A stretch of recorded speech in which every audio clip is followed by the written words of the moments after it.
Hello, hello. Hey, ladies. So it is Coach Steph. I am live on Facebook and Instagram here to just talk about how to eat carbs and still lose weight. So there is always a lot of, I don't know, talk about carbohydrates, and a lot of it is, I think, well meaning, but there is this misconception that you have to not eat carbohydrates if you want to see your weight loss goals. So that's what I'm here to talk about today. If you're on, say hello. I think I see Rashida on.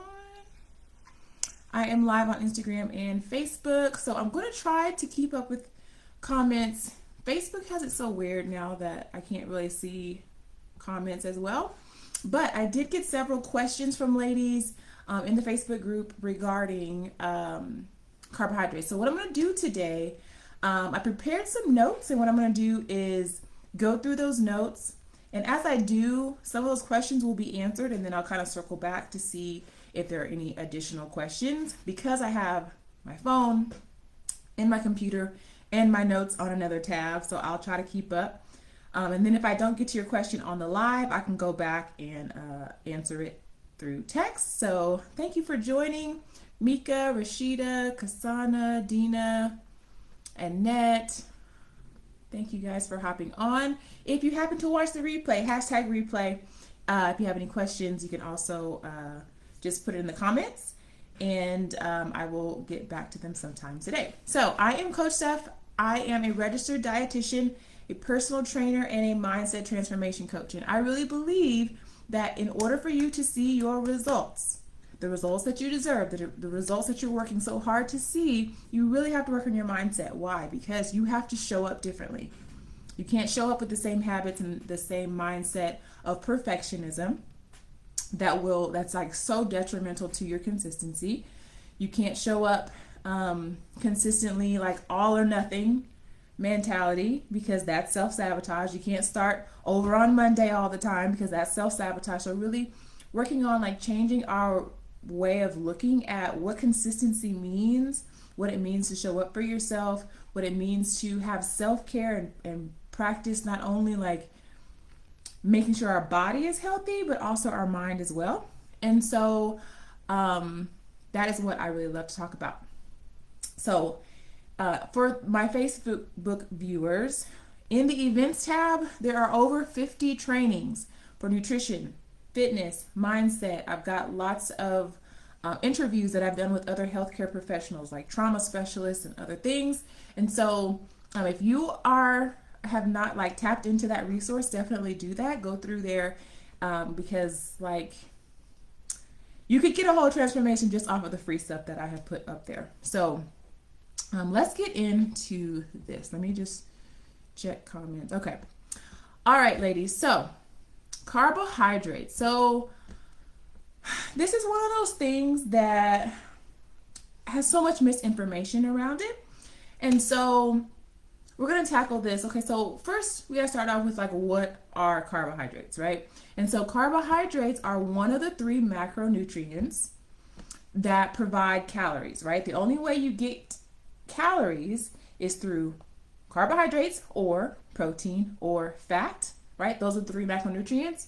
Now, alcohol does provide calories as well, but we won't be talking about that today. And so when we're thinking about carbohydrates, and I meant to get my son's block so I can have a good illustration for y'all. Man, okay.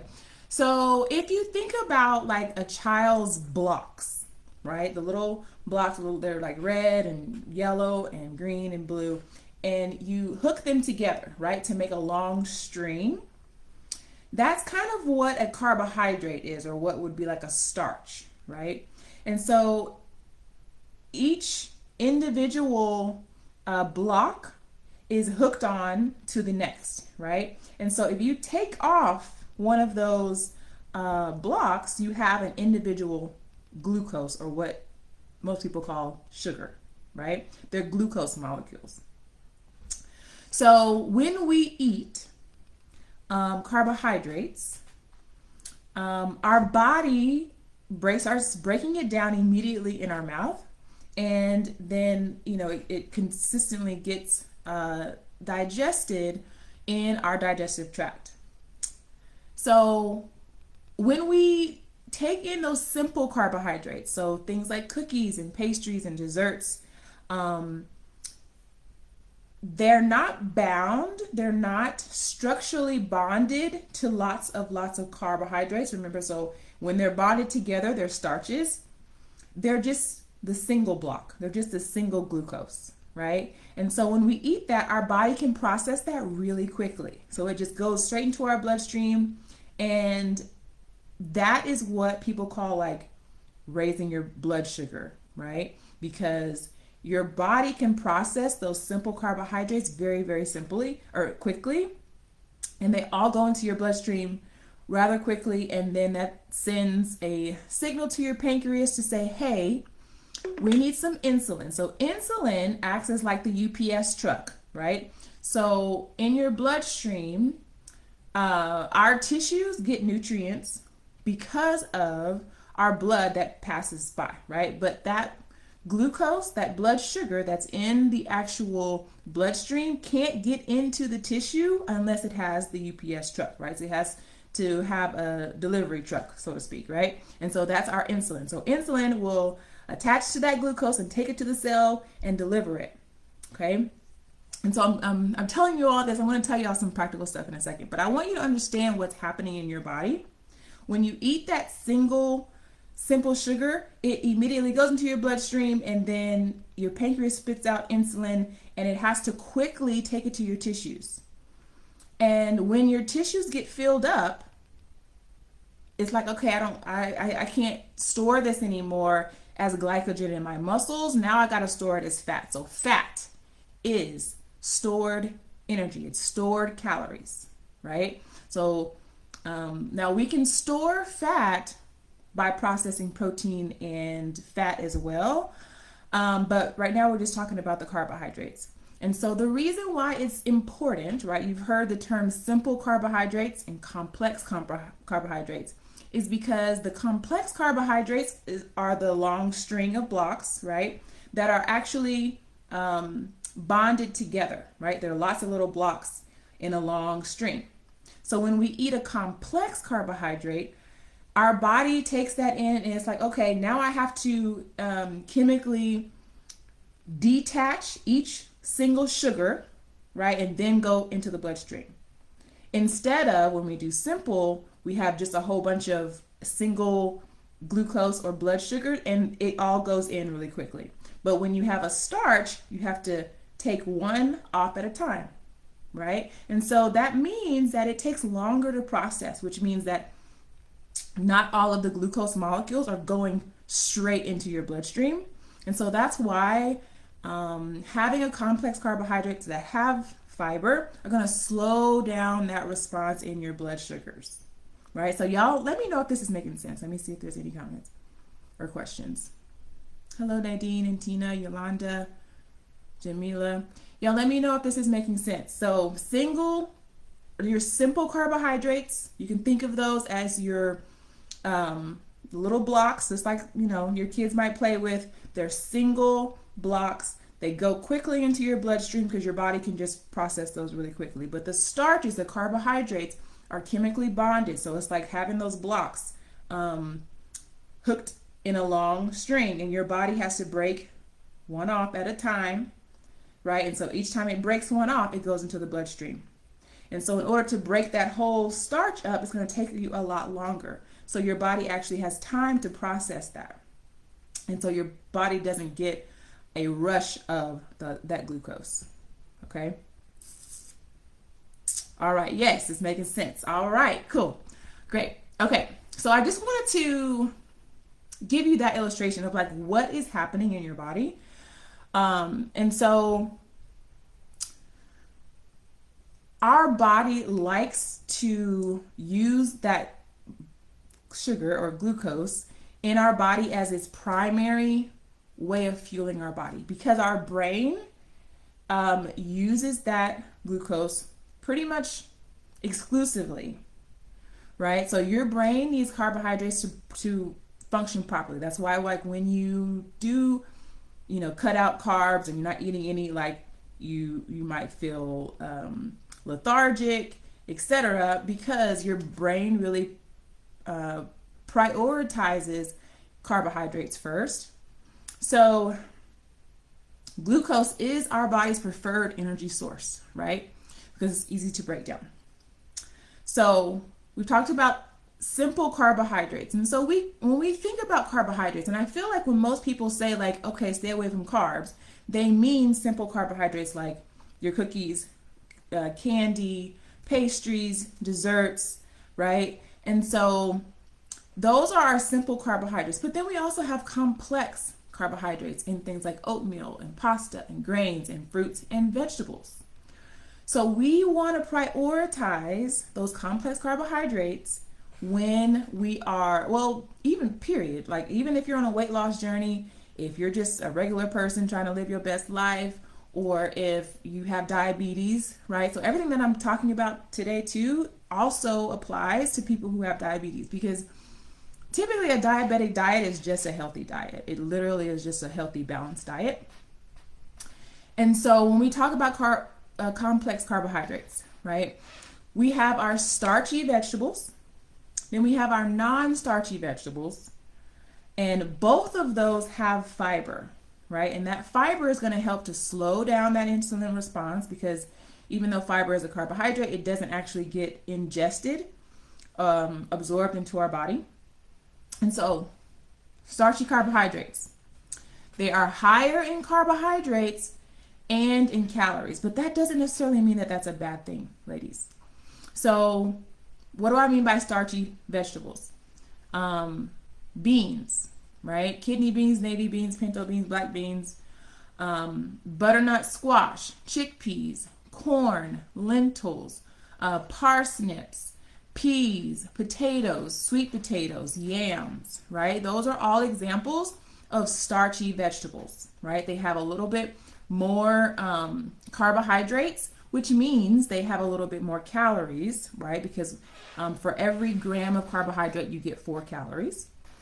And so our non-starchy vegetables like artichokes, asparagus, Brussels sprouts, cabbage, celery, cauliflower, cucumber, eggplant, mushrooms, onions, peppers, spinach, greens, they have a lot less carbohydrates. So they do have some. They have about 5 grams, right? Whereas the starchy ones that I mentioned a little earlier have about 15 grams per serving. So 15 grams per serving versus 5, right? And so when I'm coaching either my diabetic clients or my weight loss clients, I will tell them they can have lots and lots of non-starchy vegetables. Typically because people are not eating enough of those.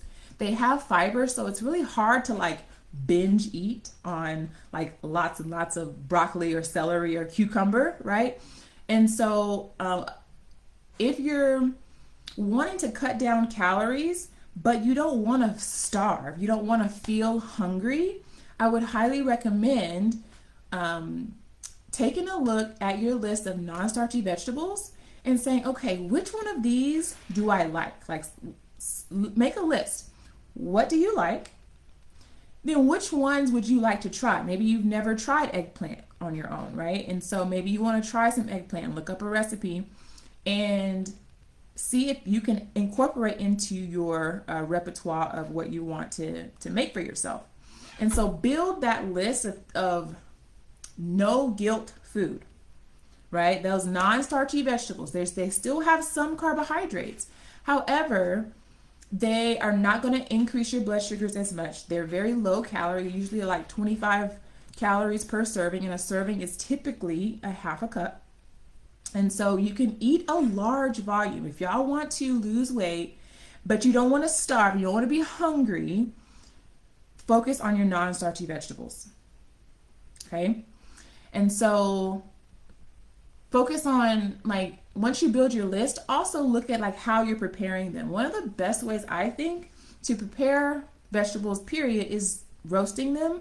So whether it's broccoli, even your starchy vegetables as well, like sweet potatoes or even carrots. I like have this recipe, very simple recipe for carrots. Like I don't really like carrots, but this recipe was just like chopped up carrots with some seasoning, some paprika or something, roast it, and it's so good. It really brings out the flavor. So you need to have this on hand so that you know, okay, if I finish my meal and you're, tracking your food, you're counting your calories or however you're doing it, and I'm still hungry, you can have these non-starchy vegetables. Okay? All right, you've explained very well. I've never heard, okay.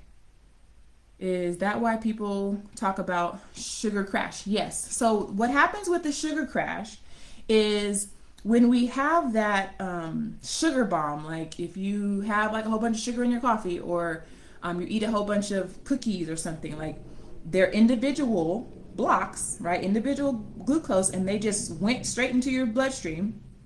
And that means that you now have all of this sugar, glucose, in your bloodstream, and your pancreas is like, okay, we gotta fix this. So it spits out lots and lots of insulin. That insulin takes it to the tissues to be stored, and now your blood doesn't have as much. That's when the blood glucose starts to crash or to decrease. Why? Because the insulin is doing its job and it's taking all of the blood sugar that was in your blood into the tissues, and that's so you can feel that, right? You can feel that you can feel that maybe you don't have as much energy. You may feel like, okay, now I'm sleepy, right?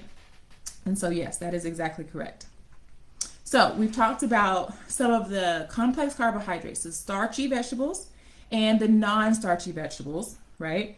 And so I don't want you to think, because a lot of doctors will tell people like, don't eat anything white, right? Or don't eat any bread, don't eat any carbohydrates at all.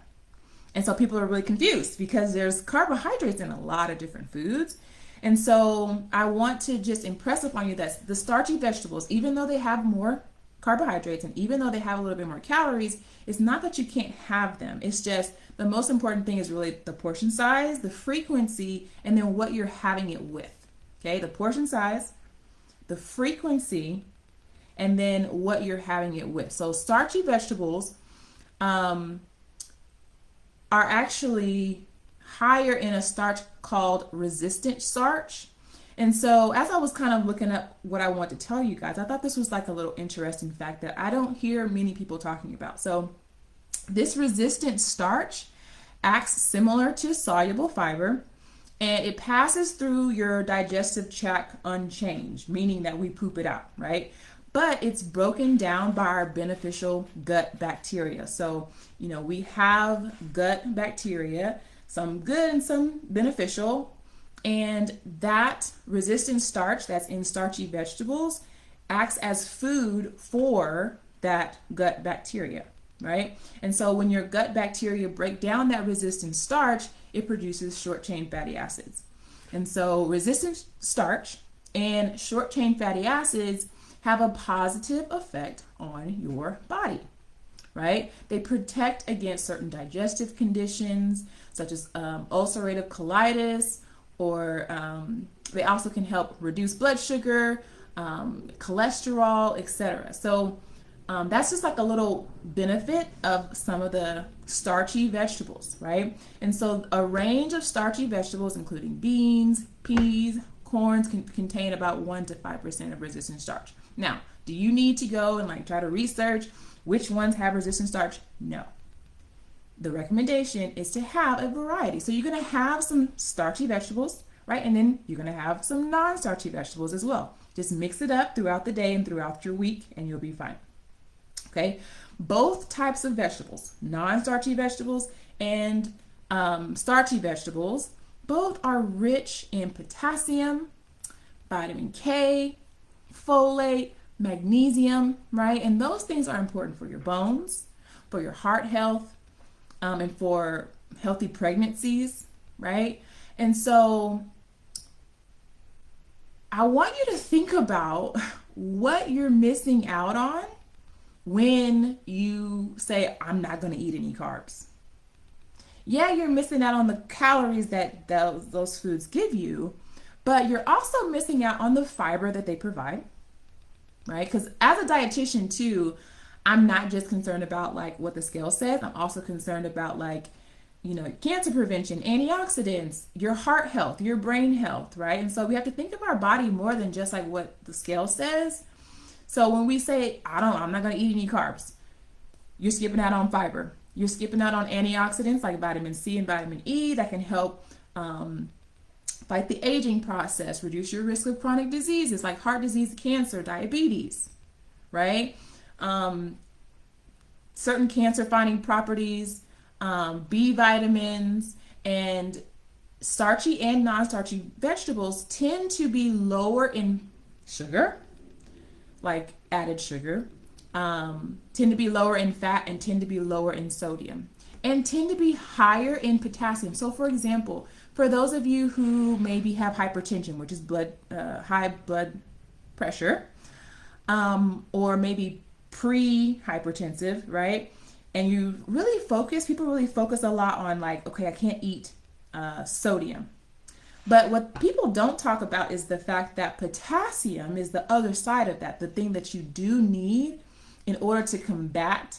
It helps with high blood pressure. And not to get into this, but there's a sodium potassium pump in the cells. And so having more potassium rich foods can help with hypertension. Okay. And so that is your starchy and non-starchy vegetables. Okay. And so back to carbohydrate foods. Okay. So let me check the chat really quickly just in case I'm missing somebody. You're doing very well. Yes, thank you. I swear I'm always hungry. Yeah. Yeah, and so if you're always hungry too, I would definitely say like having protein, and I'm going to get to this in a second, but having that protein and having a balanced plate is important because if you sit down and you eat a lot of like refined carbohydrates or like even just like pastries or you know something that doesn't have a lot of fiber and there's hardly any protein either, you can eat a lot of that. You don't feel satisfied. There's a difference between like eating and feeling satisfied, like okay, like I had enough, and then eating, you can eat the same amount of volume, but if it's not like a balanced plate, you still feel like dang, I ate all of that and I'm still hungry. Right? It's usually because you didn't have enough protein and what you had didn't have a significant amount of fiber. So let's talk more about carbohydrate foods. So most foods contain all three macronutrients. And remember the macronutrients are protein, fat, and carbohydrate. And so when we talk about carbohydrates, yes, we're talking about pasta and cereal and grains and bread and fruits and vegetables, but we're also talking about milk and yogurt, right? And so milk is one of those foods that it has protein, it has fat, unless you're doing skim milk, and it has carbohydrates, right? And so when you're talking about cutting out carbohydrates, you're talking about cutting out breads, pastas, cereals, fruit, vegetables, milk, yogurt. Like that's a lot to cut out of your diet. And again, going back to what I said earlier, you're also cutting out fiber, vitamin K, B vitamins. Like you're cutting out a lot of nutrients that you could be getting in those foods as well. Okay, so we want to use carbohydrates to our advantage, right? We just got to be smart about it and eat more of the smart carbs or carbs that have like more fiber. Right? And when we sit down to eat our meals, we want to have a balance, right? We don't want to sit down to a plate that has nothing but carbohydrates on it. So the way that I want you to start looking at your plate is like, okay, I need a protein source. If you're a meat eater, you need some sort of fish, chicken, turkey, something, right? A protein source, a meat, a carbohydrate. So I typically tell people a half a cup. Okay, so if you can remember that, a half a cup would be a serving for your starchy vegetables. Again, You can really have as many non-starchy vegetables and really focus on those non-starchy vegetables as you would like. But if you're eating the starchy vegetables, just keep it to a half a cup. So if you don't want to like measure every single thing on your plate, one thing that you can measure is that starchy carb, and just measure that half a cup so that you can kind of eyeball it, right? So sometimes people don't want to measure all their food, but if you do it for a few days, you can kind of eyeball and see how much a half a cup looks like on your plate.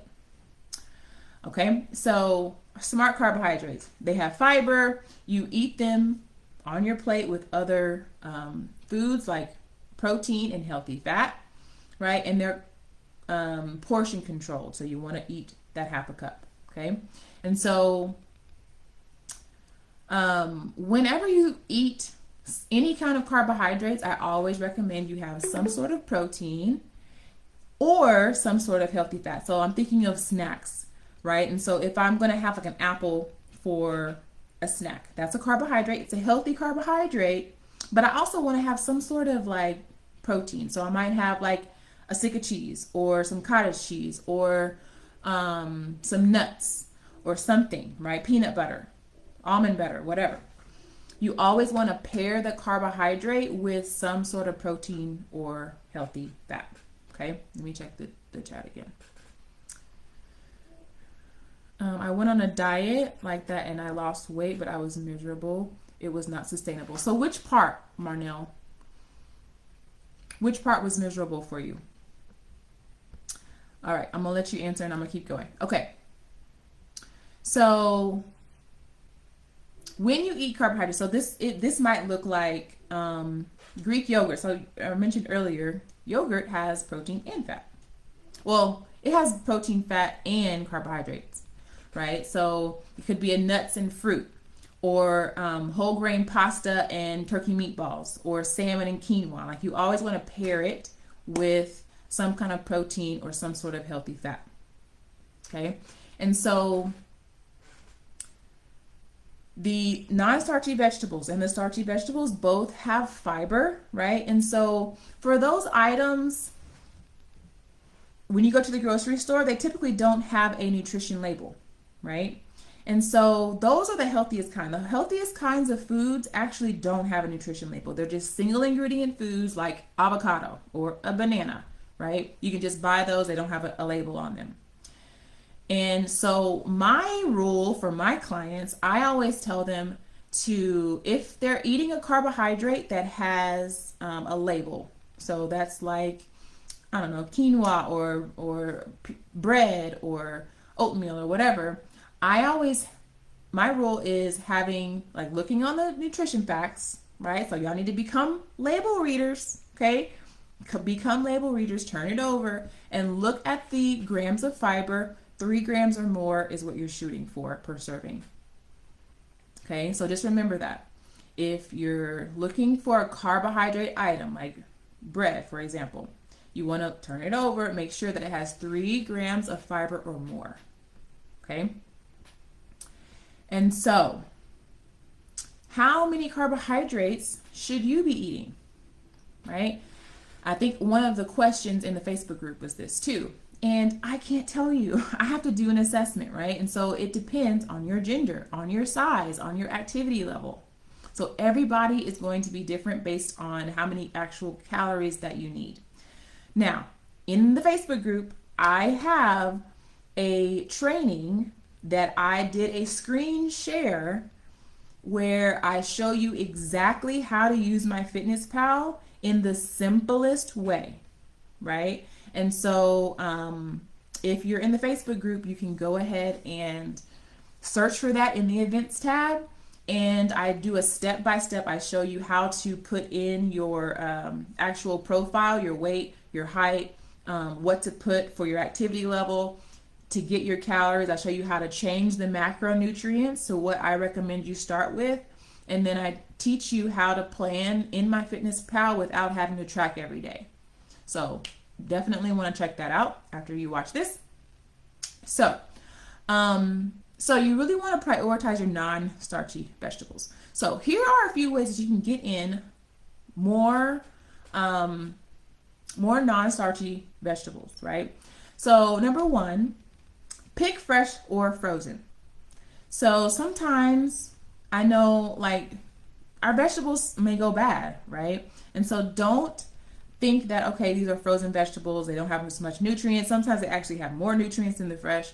So number one, plan and make an intention, like set an intention to eat more non-starchy vegetables. Now, what I recommend you do is to literally do an audit of what you're already eating.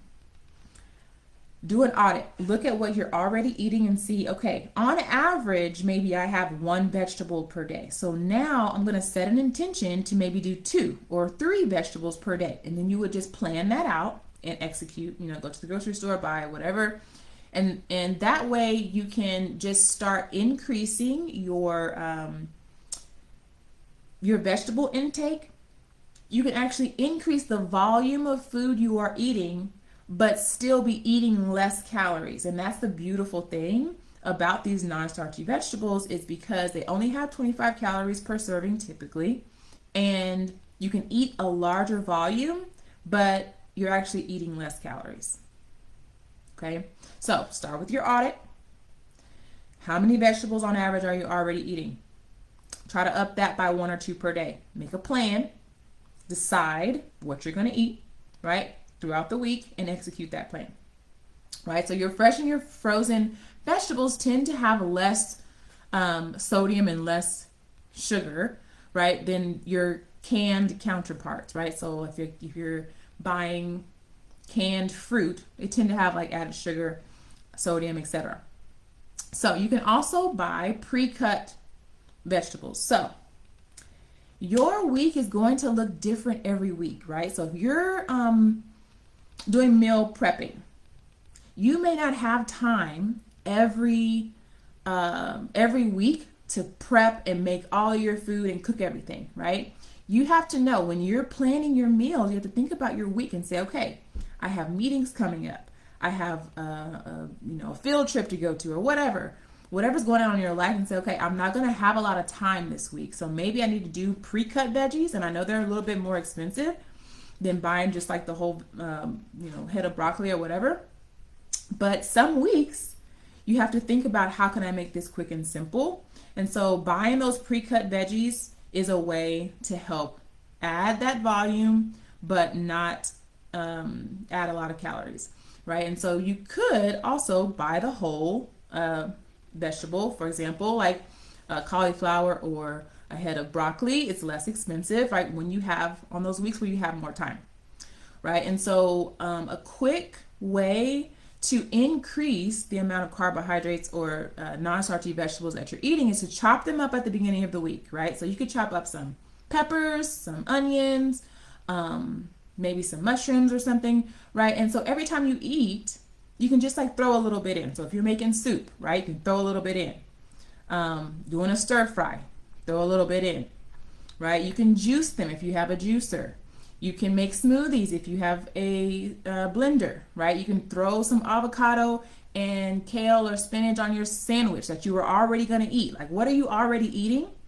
And how can you add that extra non-starchy vegetable onto what you're already eating? So one of the things that is self-sabotage and that gets people is they say, hey, I'm going to start a diet, and they start all new foods the next week. Only plan in one new recipe per week. Only one. Write down what you already know how to make. What you already know how to make. And then if you want to try something different, try one new recipe and everything else you're already familiar with. And then keep doing that week after week, right? Week after week, it's like, okay, now I have several things, new things that I've tried, that I made, that I liked, and I can add that in. And it's not as overwhelming because I know how to make it, right? And so when you're planning out your meals, you also want to think about using your highly perishable items. Like strawberries seem to be the thing for me. Like, I have to hurry up and eat my strawberries, because if you are planning your week and you say, okay, I'm going to have these strawberries and you plan it for a Thursday or Friday, they may have gone bad by then, right? So your highly perishable items, sometimes it's like your avocado, depending on what time of year it is, strawberries, you want to use that and plan to use that at the beginning of the week, right? And so all of this is really predicated on the fact that you actually make time to plan out what you're going to have, right? And so I want you to think about making this plan very, very simple. What I recommend is only picking like 2 days, breakfast, lunch, and dinner, breakfast, lunch, and dinner, and then rotating that throughout the week, right? And so it makes your meal prep not as overwhelming. You don't have to make a million new things. And so if you need a little bit more variety, think about, okay, a lot of my clients, they don't have a problem eating like a similar breakfast every morning, but maybe like dinner is the thing, like they want something different, right? So make it custom to you, but just make it as simple as possible. Definitely use leftovers. Never ever cook one time and just eat, right? Like anytime you cook, I call it cook once, cook twice. Anytime you cook for that meal, but then also make sure you're making enough. If you're already making enough, you already got to cut, do your dishes, right? Go ahead and make enough for another meal, right? Even if you have to freeze whatever you're making. So last tip on the cooking part is one of my favorite ways to do meal prep is to pick dishes that only need like one pan. So maybe I have a 1-pan skillet meal. Maybe I have a 1-pan roasting thing that I'm going to put in the oven, and then maybe I have one that's like in the slow cooker. Now I can chop up everything. I can put all of one recipe in the skillet, all of another recipe in the sheet pan to put in the oven, and all of the other recipe in the slow cooker. Now I got 3 things cooking at the same time, and I don't have to wait to finish one recipe before I start the next, right? And so when you're thinking about your carbohydrates, again, remember that it has fiber, it has nutrients that is going to be beneficial to your body. Don't just think about the weight loss aspect. You always want to pair it with protein and or a healthy fat, right? So you never just want to sit down and just have carbohydrates. You also want to make sure that your carbohydrates are portion controlled, that half a cup. Okay, half a cup at a meal. Let me double check and see if there's any comments on here.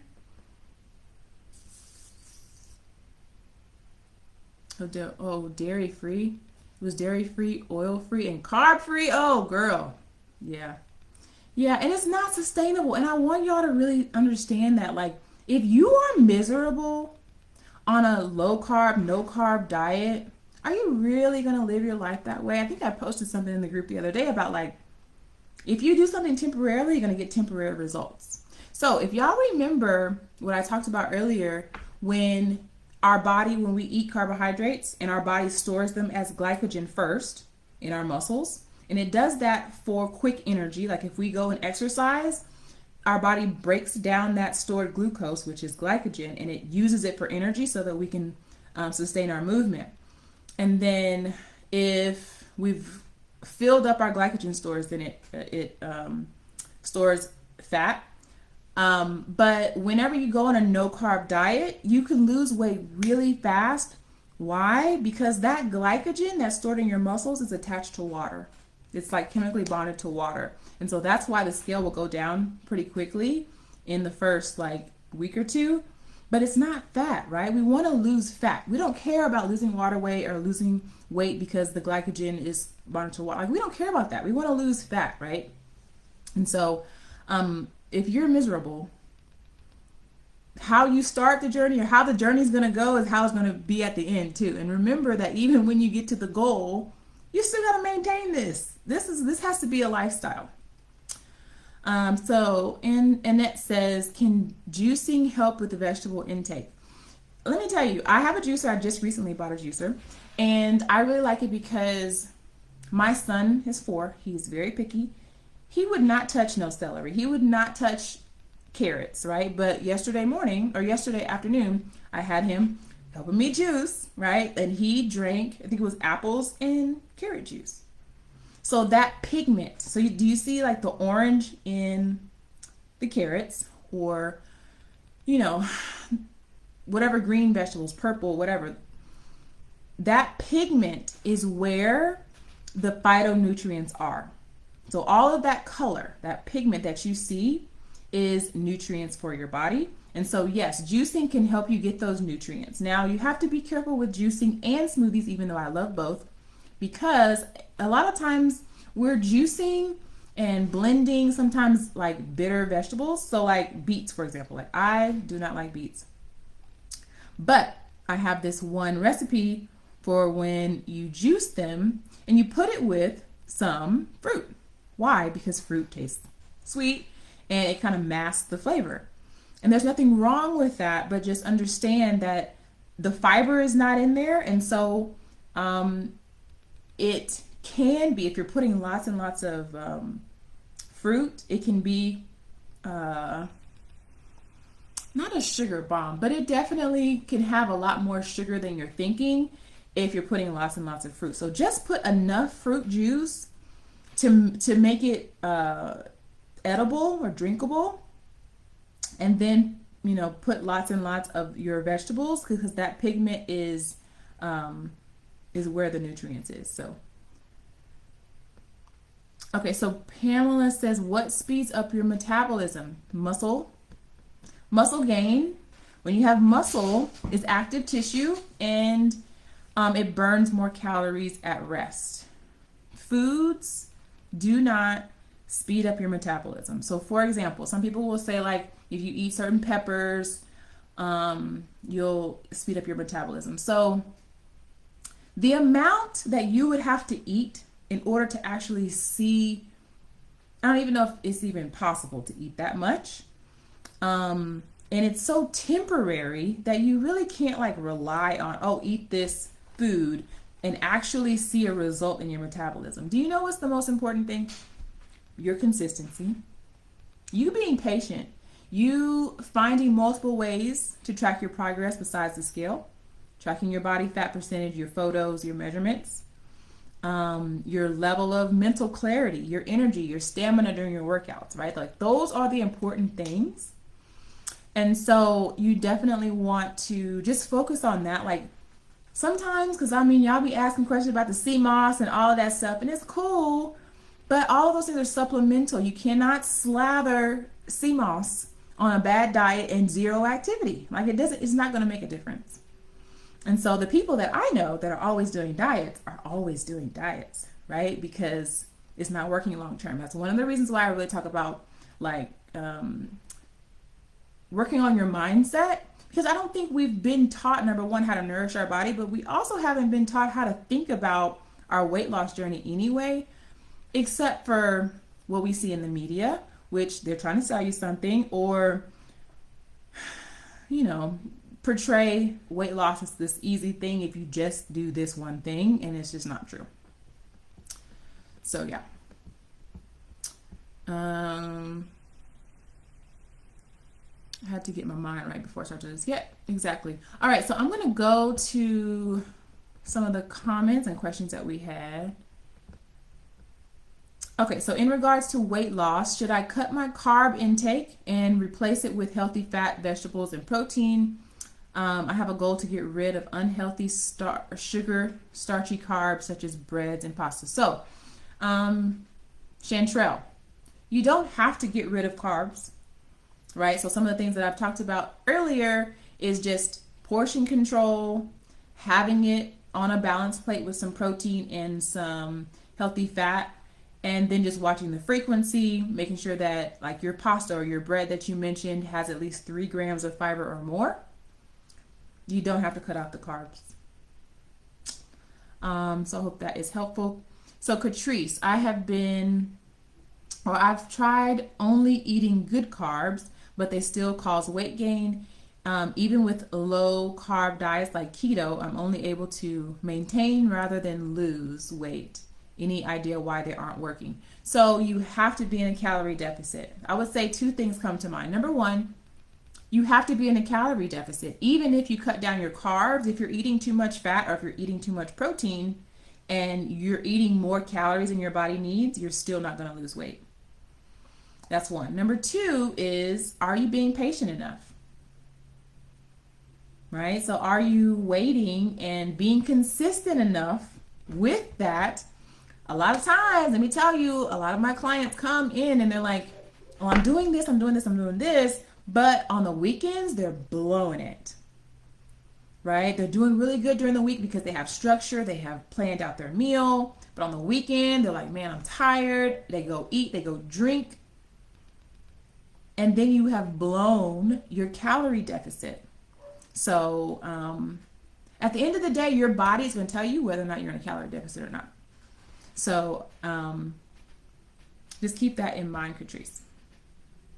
So what are some examples of good carbs? So we talked about that in the presentation of just like having those starchy or non-starchy vegetables, oatmeal, anything that is a carbohydrate that has at least 3 grams of fiber or more. It's whole grain.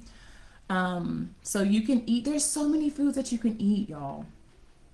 So many foods. So if you focus your energy on the good carbohydrates, you won't even have time to be thinking about all the rest of the stuff, right? So one of my philosophies in my coaching program is like, we talk about, I call it add talk versus subtract talk, right? We're going to add vegetables. We're going to add fiber. We're going to add water. We're going to add more sleep. We're going to add more pleasurable, like, activities for your self-care. We're going to focus on adding more versus taking away, because the diet industry wants you to start thinking about like restricting and what to take away. I never tell my clients like, don't eat this, don't eat this, don't eat this. Never. I say, eat this. What about this? Right? And so we think about adding things, and that will naturally displace the other items that are not going to serve our goals. Okay, let me get back to the questions. So if not doing keto, what is a good daily carb goal that is still doable but not too restrictive and won't stall your weight loss journey? So that's going to depend on each individual. I would just say, number one, if you haven't seen the MyFitnessPal training that I did in the events tab, you need to check that out so that you can kind of see numbers wise where you should be at. But having that half a cup on your plate of carbohydrates is just a good start, and just monitor your portion control. But it's hard to say like what you should have or like a gram level for you, because everyone is going to be different.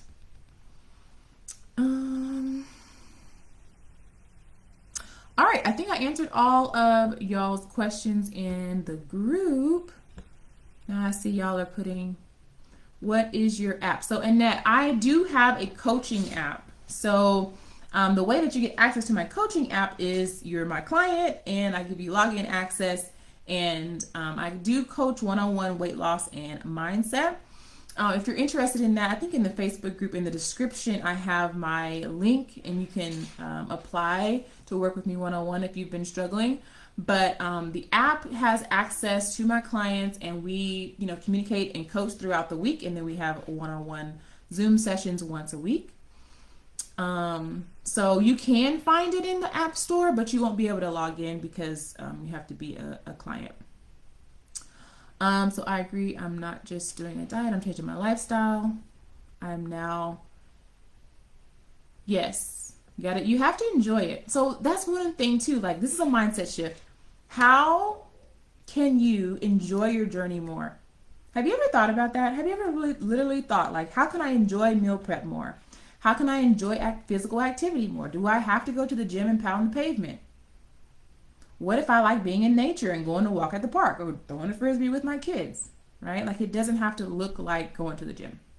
Do you recommend intermittent fasting or mini meals throughout the day? So Sharon, I have seen some intermittent fasting windows that I feel like are pretty normal. It just depends on what works for you. But if you know that you love breakfast, I wouldn't cut out breakfast. Make this enjoyable. right? And so one thing that you can do as far as timing, and this isn't really intermittent fasting, this is just for everyone, but what time do you wake up in the morning? Maybe if I wake up at 7 and I go to bed at 10, right? Map out every 3 to 4 hours you should be eating something. Map that out and see, like, okay, I would need to eat lunch between, 12 and 1 or whatever. See how many meals and snacks you would typically have if you ate every 3 to 4 hours. Then go through the day and check in with your hunger cues and see how often your body is telling you you need to eat. Right? And then you can kind of sync those, like see where you're at and think about, okay, when am I actually hungry? How many hours am I up during the day? And I wouldn't do intermittent fasting if that's hard for me. If I don't want to cut out my breakfast, if I wake up in the morning and I'm really hungry, like I'm not going to do that for the rest of my life. So many meals can be beneficial. It just depends. Like some of my clients have a hard time because they eat too little, and so many meals might be overwhelming for them because they're just like, okay, I can't eat that much. But you can kind of work your way to having more meals by starting to add a little bit more at a time. So how do you make a plan to enjoy sweets every now and then? And is there a recommended consistency for them, like once or twice? Okay, so this is a really good question right now. So this is what I would say. After a few weeks, I go through a process with my clients, and after about the third or fourth week, we plan in your treat meal. That means that the formula that I give to them, we're throwing that out the window. Okay, and I want you to enjoy something that you really, really like. I want you to eat mindfully, right? And eat slowly, and don't overeat the item, but definitely plan it in. And I say plan it in, not emotionally eating, not, somebody asked you to go to happy hour and now you're eating like 2 desserts. It's you being in control of when you have the thing. And that makes you in control versus everyone else or everything else.